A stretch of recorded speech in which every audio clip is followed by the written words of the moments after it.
कलाम सैयदा खातून जन्नत की शान में।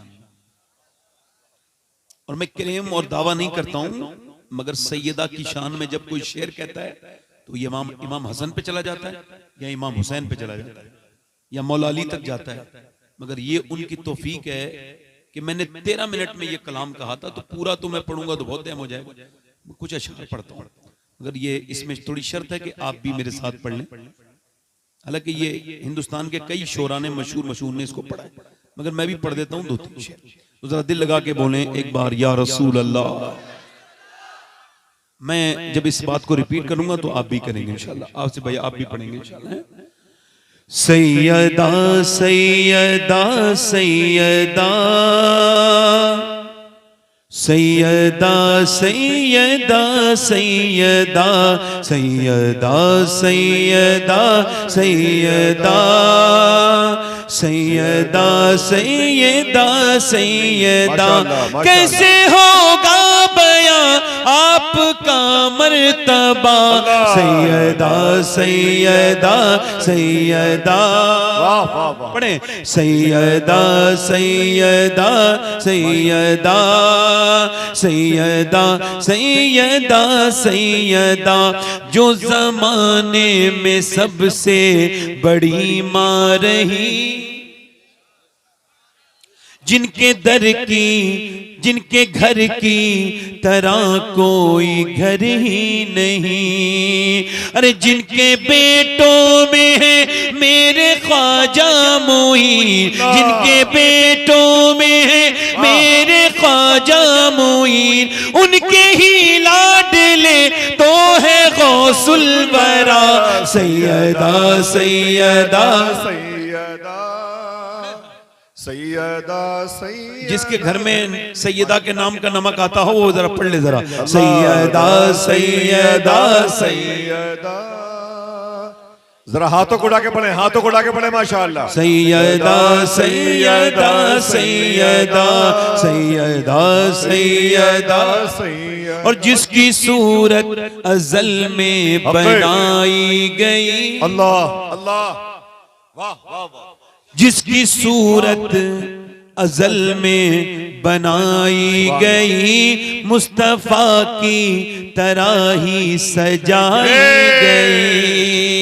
जिसकी सूरत अज़ल में बनाई गई, मुस्तफा की तरह ही सजाई गई। सारी दुनिया में बेहतर जो पाई गई, सारी दुनिया में बेहतर जो पाई गई, रब का कुरान, हाँ रब का कुरान देता है जिसका पता, सैयदा सैयदा सैयदा। अगर कोई दुआ हो तो मांग लेना, बीच बीच में कबूल होगी इंशाअल्लाह। ये सैयदा का जिक्र हो रहा है, ये आम जिक्र नहीं हो रहा। पढ़े सैयदा सैयदा सैयदा सैयदा सैयदा। और ये शेर सुने, जो सरापा सखावत की तफसीर है, अल्लाह। ऐसी सखावत ना हमने कभी सुनी, न देखी, न जानी, न पहचानी, न कभी किसी में ऐसी सखावत हो सकती। अल्लाह। कि इमाम हुसैन के पास एक आदमी आया, कुछ अल्लाह के नाम पे मिलेगा, दाता लाहौरी लिखा है, क्या आपने फरमाया अभी तो नहीं मगर थोड़ी देर के बाद आना। तो वो शाम में आया तो आपके ऊंटों पर 25,000 सोने के सिक्के आए। अल्लाह। बोले तो सही जरा। हम तो भिखारी को पहले तो एडवाइस देते हैं कि भाई तुम भीख क्यों मांग रहे हो, तुम्हें शर्म नहीं आ रही? अगर उनको शर्म आती तो वो आपके पास आते। अब आपको ना देते हुए शर्म आनी चाहिए, है ना? इमाम हुसैन ने फरमाया शाम में आना, 25,000 दीनार आए सोने के सिक्के। अब वो कहने लगा फकीर मेरा तो काम बन गया, तो मैंने सोचा अगर एक भी सिक्का सोने का मिल गया तो काम तो मेरा बन ही जाएगा ना। तो इमाम हुसैन ने फरमाया भाई मेरा ये साइल बैठा है और ये इसी के नसीब के, ऊंटों को खोला ना जाए, जैसे लदे हुए हैं ना सिक्के वैसे ही लदे रहने दें, और ये सिक्के सारे आपके हैं। उसने कहा हुजूर 25,000 सोने के सिक्के ये मेरे हैं? फरमाया हाँ ये सब तेरे हैं। कहने लगे हुजूर और ये ऊँटनी, ये जो 2 ऊँटनियां हैं ये, फरमाया अब इसे भी दे के क्या करेगा, इन्हें भी बांध लेना, अपने काम में लेना। और ऊँटनी बड़ी महंगी मिलती थी। किसी ने पूछा हुसैन एक बार में फकीर को इतना देना, समझ में नहीं आया। कहने लगे मैं अपनी माँ फातिमा की वजह से दे रहा हूँ। क्या मतलब? मेरी अम्मी ने कहा था हुसैन अगर तेरे दरवाजे पे कोई मांगे और फिर कहीं और भी जाके मांगे तो फिर क्या तूने दिया? देने मांगने वाले को एक बार में इतना दे दे कि फिर वो कहीं मांगने के लायक न रहे, बल्कि वो खुद देने वाला बन जाए। जो सरापा सखावत की तफसीर है, माशाअल्लाह माशाअल्लाह। शान में जिसकी आया ते ततहीर है। अरे हूँ बहू जो मोहम्मद की तस्वीर है, हूँ बहू जो मोहम्मद की तस्वीर है। जिसके बेटों से ये दीन अहमद चला, सैयदा सैयदा। आखिरी शेर, वाह वाह वाह माशाअल्लाह। मैं अपने इमाम से बड़ी मोहब्बत करता हूं तो ये शेर में आला हज़रत को लाया हूं। वाह वाह वाह। करबला जिसके कुनबे का दस्तूर है। वाह वाह वाह। इतनी रात में जो आप ध्यान से सुन रहे हैं, इस वजह से ये कलाम सैयदा की शान में। सुने करबला जिसके कुनबे का दस्तूर है, जिसका हर बच्चा नूरुन अला नूर है। अरे नूर जिसके घराने से मशहूर है, नूर जिसके घराने से मशहूर है। नूर ही नूर जिसको रज़ा ने कहा, सैयदा सैयदा। और ये मक्ते का शेर मैं पलट रहा हूं बारगाह सैयदा से, और ये लफ्ज मेरे ज़बान पे जारी हो रहे हैं। तेरे कदमों से यूं मेरा जाना हुआ, जैसे जिंदा जनाजा रवाना हुआ। तेरे कदमों से यूं मेरा जाना हुआ, जैसे जिंदा जनाजा रवाना हुआ। सारी दुनिया से अब मैं बेगाना हुआ, सारी दुनिया से अब मैं बेगाना हुआ। अपने दर पे शबाहत को फिर से बुला, सैयदा सैयदा। पढ़ ले जरा एक बार, सैयदा। बस यहाँ से तकरीर शुरू कर रहा हूँ। इकबाल का एक शेर है, डॉक्टर इकबाल का। इकबाल ने कहा था कि खिरद ने कह भी दिया लाइला तो क्या हासिल, दिलो निगाह मुसलमान नहीं तो कुछ भी नहीं। वासिफ अली वासिफ फरमाते हैं निगाह का आदिल वो है जिससे दूसरे की बेटी में अपनी बेटी और दूसरे की बहन में अपनी बहन नजर आ जाए। अल्लाह, निगाह का आदिल, वो निगाह पर इंसाफ करने वाला है। इस्लाम पाकीज़गी सिखाता है। गौसे आज़म फरमाते हैं सबसे बड़ी पाकीज़गी हाथ पैर की पाकीज़गी नहीं, निगाह की पाकीज़गी।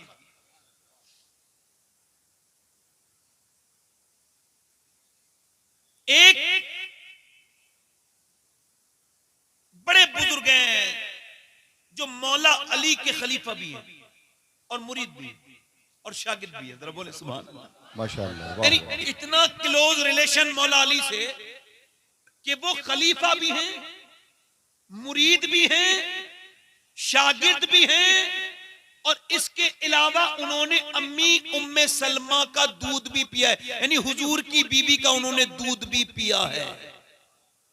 उनका एक मुरीद जो हाफिज भी है, कारी भी है, और वो खुद बयान करते हैं इमाम हसन बसरी कि मेरा एक मुरीद जो सबसे बेहतरीन हाफिज और सबसे बेहतरीन कारी था, वो बसरा में उससे बेहतरीन हाफिज और कारी कोई नहीं था।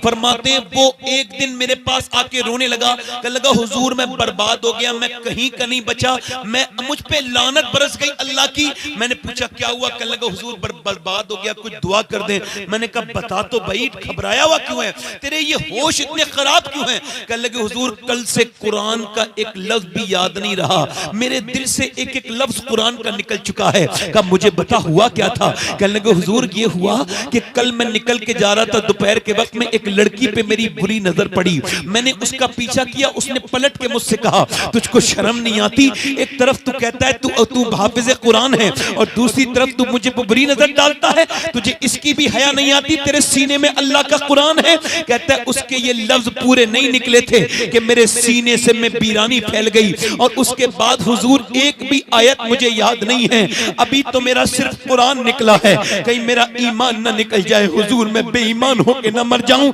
और वो ये कह के दहाड़े मार मार के रोया। पूरी महफिल जमा हो गई, कहा हुजूर मेरे लिए दुआ कर दे। इमाम हसन बसरी ने दुआ फरमा दी, मगर आप फरमाते हैं इमाम हसन बसरी कि मेरे दौर में सबसे ज्यादा जो लोग ईमान पर नहीं मरे, यानी मरते वक्त उनका ईमान छिन गया, कहते उसमें बड़े बड़े काबिल, बड़े बड़े आबिद और जाहिद भी थे। कहते जिनके ईमान छिन गए ये वो लोग थे जो बदनिगाही करते थे, जिनकी निगाह उनकी कंट्रोल में नहीं थी। अब मैं आपसे यही पूछने चाहता हूं, नौजवानों से गुजारिश करना चाहता हूं, कहीं खुदा ना करे ये जो आपकी फ्री वाली जीवी है, ये जो आपकी रोज अपडेट होने वाली जियो की जीवी, और ये जो रोज अपडेट होने वाली आपकी एयरटेल की जीवी, ये जो आपने इंस्टाग्राम चलाया है, ये जो आपने फेसबुक चलाया है, ये जो आपने उसमें तस्वीरें देखी हैं, उसमें बरहना लड़कियों को आपने माज़अल्लाह देखा है, मगर फिर भी आपके ईमान पे कोई फर्क नहीं पड़ा। इसका मतलब ईमान या तो अंदर है नहीं, और अगर है तो कमजोर इतना हो गया है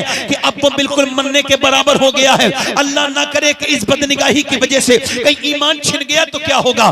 बताओ, मैं यही पूछने चाहता हूँ। मुसलमानों की हालत तो देखो, इन लड़कों की, नौजवानों की तन्हाइयां बर्बाद हैं। कितने बैठे हैं यहाँ पर, इनके कोई ऐसा इल्ला माशाअल्लाह मोबाइल होगा जिनके मोबाइलों में गंदी तस्वीरें न हो। यहूदियों ने कहा था, ऐ सलाहुद्दीन अय्यूबी, हम तुमसे जंग की आप जंग जो लड़ेंगे वो तलवार वाली नहीं लड़ेंगे, या फिर किरदार वाली जंग लड़ेंगे। हम तुम्हारे बच्चों को यहूदी बना देंगे, हम तुम्हारे बच्चों को नसरानी बना देंगे, तुम्हारी औरतों के दिलों से हम खातून जन्नत की मोहब्बत निकाल लेंगे, तुम्हारे हम औरतों की दिलों की, तुम्हारी औरतों के दिलों से हम खदीजतुल कुबरा की मोहब्बत निकाल देंगे। और ये हुआ भी है कि अब नौजवान बर्बादी की तरफ चला जा रहा है। इसकी तन्हाई में कुछ नहीं बचा। ये तन्हाई का चोर है, ये ऐसा चोर है, ये गंदी तस्वीर भी देखता है और मियां अपने दोस्तों तक को शेयर करता है, यहाँ तक कि स्टेटस तक पर लगाता है, स्टेटस पे लगाता है। अभी कुछ दिनों पहले एक फिल्म रिलीज हुई। जब फिल्म रिलीज हुई तो एक अजीब वाकया पेश आया कि फिल्म रिलीज होने के 2 दिन के बाद जो है वो लखनऊ के थिएटर के बाहर एक जरीन फातिमा नाम की लड़की खड़ी है। अच्छा, उससे पूछा जा रहा है कि आप फिल्म देख के आई हैं? वो कह रही जी मैं फिल्म देख के आई हूँ। उसके बुर्का भी है बाकायदा। उससे पूछा जा रहा है आप जो है वो फिल्म देख के आई हैं, कहा क्या अच्छा लगा आपको फिल्म में? फला जो बंबई के हीरो की फिल्म रिलीज हुई है, उसने कहा मुझे स्टोरी अच्छी लगी, मुझे उसके गाने अच्छे लगे, मुझे ये अच्छा लगा। अगर मैं उसके करीब होता तो उसके पांव पकड़ लेता और कहता मेरी बहन ऐसा कर, या तो अपना नाम बदल ले या अपना किरदार बदल ले। तू फातिमा नाम रख के थिएटर के बाहर खड़ी है, तुझे नबी की बेटी के नाम की भी परवाह नहीं हुई। काश मेरी बेटी इस बात को समझती और काश मेरे बच्चे समझते। इकबाल कहता है बुत शिकन उठ गए, बाकी जो रहे बुतगर हैं, उम्मती बाईस से रुसवाई ये पैगंबर हैं। आज तक किसी गैर मुस्लिम ने ना कुरान को समझा ना हदीस को समझा, वो सिर्फ मुसलमान को समझता है। अगर नेक मुसलमान दोस्त मिल जाए तो कहता है इस्लाम नेकों का मजहब है, और अगर बुरा मुसलमान मिल जाए तो कहता है इस्लाम बुरों का मजहब है। नाम मोहम्मद दानिश है, नाम मोहम्मद अरहान है, नाम मोहम्मद जैद है, नाम मोहम्मद तुफैल है, नाम मोहम्मद अली है, नाम मोहम्मद हुसैन है, नाम जो है वो हसन है, और मियां स्टेटस गंदे लगे हुए हैं। शर्म आनी चाहिए। कोई तेरे स्टेटस देखेगा तो क्या करेगा? अपनी बेटी के स्टेटस, अपनी बहन के स्टेटस कि मेरी बेटी नाच रही है। शर्म नहीं आती लोगों को? कैसे जाहिल हो गए हैं। अरे हमसे अच्छे तो पहले जमाने के भिखारी थे कि जमा मस्जिद में बैठ के एक शख्स भीख मांग रहा था, वो मुसलमान था, अंग्रेज उधर से गुजरा, उसने भीख मांगी, अंग्रेज ने कुछ दे दिया, मगर अंग्रेज का हालत इसी हालत में धोखे से पर्स गिर गया। ना अंग्रेज ने देखा ना भिखारी ने, मगर भिखारी को बाद में मिल गया, उसने रख लिया, अंग्रेज तो मिला नहीं। 3 महीने तक इंतजार किया। 3 महीने के बाद अंग्रेज आया, उसने कहा बाबू ये आपका पर्स है साहब। उसने पर्स खोल के देखा, इसमें बहुत से पैसे थे। क्या ये पैसे बहुत हैं? क्या ये तूने पैसे खर्च क्यों नहीं किए? क्या तू भिखारी नहीं है? क्या तू भीख मांगता नहीं है? कहने लगा तू क्या भिखारी नहीं है, मोहताज नहीं है? उसने कहने लगा ठीक है मैं मोहताज हूँ, मुझे पता है कि मैं भिखारी हूँ, मगर ये पैसे क्यों नहीं लिए? कहने लगा मैं भिखारी हूँ मगर बेगैरत नहीं हूँ। क्या मतलब? क्या तू ईसा का उम्मती है, मैं मुस्तफा मुस्तफा का उम्मती हूँ। अगर तेरे नबी ने मेरे नबी से कह दिया होता क़यामत के दिन कि आपका उम्मती चोर है, तो भिखारी तो हूँ, मेरी कोई औकात नहीं, तो हुजूर की बारगाह में कैसे जाता, अपने सरकार की बारगाह में कैसे जाता। तो ये ले अपना पर्स ले ले, मैं ऐसा भिखारी नहीं हूँ, मैं नबी का गुलाम हूँ। अंग्रेज बोला तू बाद में ये पर्स देना, पहले जरा मुझे उस ईमान का चस्का चखा जो तूने चख रखा है। जब इस उम्मत के भिखारी के ईमान का ये आलम है, ईमानदारी का ये आलम है, तो फिर इस उम्मत के नबी की ईमानदारी का आलम क्या होगा। मियां जरा गौर तो करें, जरा तवज्जो तो करें, आज कहां चली जा रही है ये कौम, जरा गौर तो करें। इन्होंने क्रिस्टियानो रोनाल्डो को अपना इन्होंने अपना इन बच्चों ने अपना क्रिस्टियानो रोनाल्डो को अपना आइडियल बनाया है। पूरा अरब बर्बाद हो गया। जाके देखो, मैं सिर्फ एक आदमी की बात नहीं कर रहा हूं, पूरे अरब अमीरात पर, यानी Dubai, Qatar, Dubai, Abu Dhabi, जहां जहां जाएंगे उन्होंने रिसर्च किया कि ये बच्चे बड़े होके क्या बनना चाहते हैं। तो उन्होंने मालूम है क्या लिखा, 10 से 15 साल के बच्चे बड़े होके कहते थे कि हम क्रिस्टियानो रोनाल्डो बनना चाहते हैं, मेसी की तरह बनना चाहते हैं। और वो जिन अरबियों को तुम बहुत अच्छा समझते हैं आप लोग, उन्होंने क्रिस्टियानो रोनाल्डो को हायर किया और उससे कहा हमारे बच्चों को आप फुटबॉलर बनाएं, फुटबॉल सिखाएं। क्या उनके पास कोई नमूने अमल नहीं था जिसे अपनी जिंदगी में लेके आते, कहते अपने बच्चों से इन्हें पढ़ो, अपने निसाब में अपनी किताबों में पढ़वाते था। अरे ये जो नौजवान आज स्टोरी लगाता है बंबई के हीरो की तरह, इसको पता है कि तू किस हीरो से मुतासिर है। तेरी कौम में तो एक ऐसा हीरा था कि किसी दुनिया की कौम को ऐसा हीरा नहीं मिला। चाहे किसी से पूछ ले, वो 10 साल रहा था मदीने में, 10 साल, और 10 साल में उसके कपड़ों पे 17 पैमत थे। पैमत तो 17 लगे थे, मगर उसने एक करवट ली तो कैसर को बर्बाद कर दिया, दूसरी करवट ली तो किसरा को बर्बाद कर दिया। और सुनो, उसने 10 साल के अंदर 1060 शहर फतह किए, यानी एक दिन में वो 3 दिन में एक शहर को फतह करता था। उसने 10 साल के अंदर 4000 मसाजिद तामीर करवाई, यानी एक दिन में वो 3 मस्जिदें तामीर कराता था।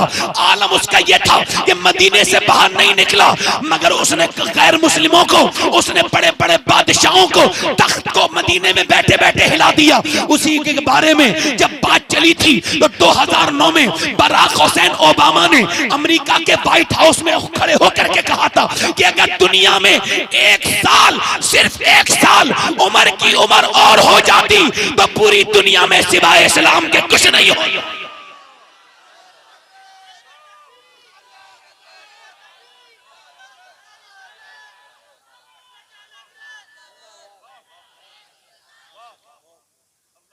थोड़ा को कम करें भाई, हम किधर चले गए, इधर तो देखो किन लोगों के पीछे जा रहे हैं। दिल लग रहा है नहीं लग रहा है? बोलो, थोड़ा और बोलूं या फिर बताएं? अच्छा, मुझे तो छुट्टी दे दो, मुझे रोज तकरीर करनी पड़ती है। आज जरा थोड़ा सा मैं घर में हूं तो परेशानी ज्यादा कम हो रही। बोलूं? तवज्जो तो करें, जरा दिल लगा के बोले सुभान अल्लाह। अरे आप जो कौम अपने आइडियल को भूल गई हो,